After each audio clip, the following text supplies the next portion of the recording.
Mrembo. Umejiangalia leo asubuhi kwenye kioo?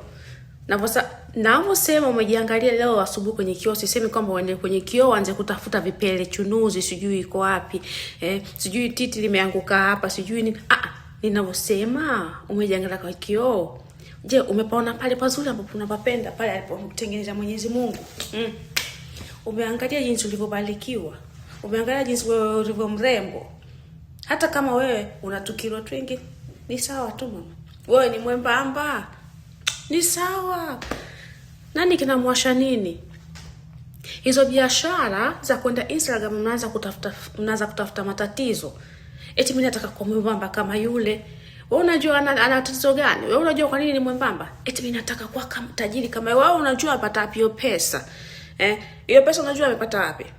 Mimi nataka gari kama yule kwa Instagram. Wewe unajua ile gari la kwake?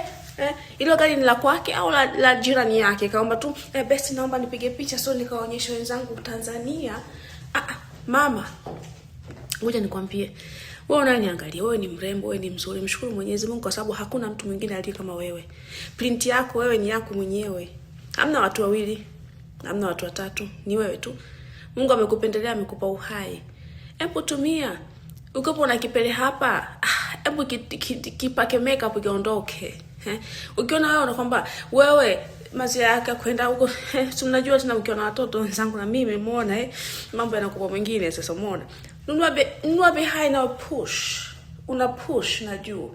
Ili ukitoka nje kila mtu anasema wow, umenielewa? Hizo chupi za kunuka, chupi za jana, mama osha.